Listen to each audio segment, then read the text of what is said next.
Hi, this is John Goodman again, and today I'm with Laurence Kotlikoff, who is a professor of economics at Boston University and a senior fellow with the Goodman Institute. Dr. Kotlikoff, along with a colleague of his at Harvard University, had a fascinating editorial in the New York Times the other day, and they said there is a simple, cheap way to solve the coronavirus problem. Dr. Kotlikoff, I wonder if you could tell us how it works. It's a variety of companies and individuals who have developed what are called paper strip tests. They're very similar to pregnancy tests. And so one company has a test that's called an antigen test.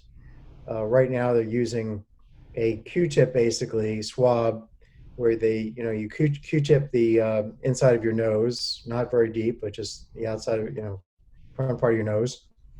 You take a plastic test tube, put some saline like you would have for contact lens cleaning. You put the swab and the saline in the test tube, and then you put a little piece of paper strip. And it's called a strip test because there's a strip of protein on that piece of paper, embedded on the piece of paper. And if you are positive for coronavirus, this strip should change color and become like red, so that you can see you're positive. Now, they're also looking at saliva tests where you could potentially spit into that test tube or drool into the test tube some of your saliva, so you wouldn't have to swab yourself. But we're not talking about a super invasive Q-tip swab that is associated with a PCR test.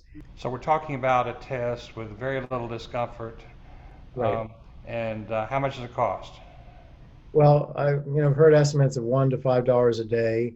If you think about that, that might be $330 million a day. That's nothing for the economy. If you think about doing this every day and it were $365 a year, that's trivial relative to losing your job and your earnings for the year, right? Most people, It the is median trivial, earnings. and if worse came to worse, the government could buy it and give it to us, couldn't it?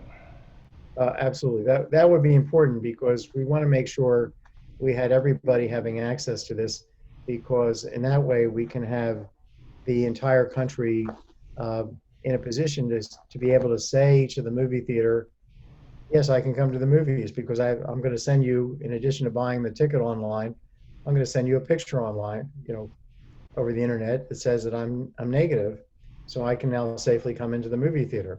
So then I send that to my employer, and he or she says, come to work, or I Right. send it to the airline, I get on the plane, or the Exactly. movie theater, or the restaurant, or the college where I'm a student. Um, Right. it does sound simple, it does sound cheap, um, so why aren't we doing it? Okay. Well, the FDA is, I think, focused on the wrong testing criteria. They want to have the perfect test at a point in time. So the PCR test is extremely accurate if you have the virus, but it's expensive, $50 to $100. As you said, it's somewhat uncomfortable for some people, and you have to go someplace and have a technician administer the test. So the whole thing has led 9 out of 10 people that have this virus in this country uh, not to get tested. So basically, we have an excellent test that's not being used because it's too expensive and too inconvenient. And isn't there also a delay in getting results? Can it be as It long as can be like five days before even five knowing days it? or a week, or in those 5 days, you can be spreading the virus, and And you if I may have get a to wait. result that's 5 days old, Right, you're and then I send spending that to five my days. employer, then my employer says, okay, you were safe 5 days ago. That doesn't tell me anything about today, does it? No, it doesn't, because the way this virus works is you get it, and it may not show itself or not produce many particles, and then exponentially grow very quickly. So you may have been tested a day too early or an hour too early even.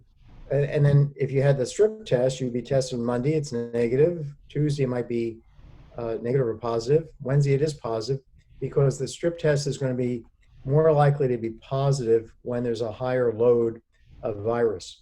So we have to have a test that is going to very accurately determine, uh, with high accuracy, determine if you have become infected and when you became infected, And that requires doing it every day.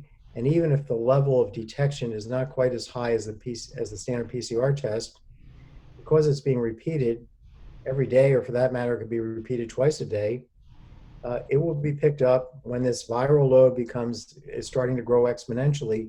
When you become heavily infectious, it will get picked up by these strip tests. Why not have the government spend $700 a year per person to give us 2 different types of strip tests that we take every day? This whole thing will be over in a few weeks. So what the FDA is doing is comparing a one-time test with the long nasal swab, which is not very comfortable, and you have to wait 5 days, with this new test, which is either spit in the tube or it's a short little swab. And it's saying this new test is not quite as accurate as the test we've been using.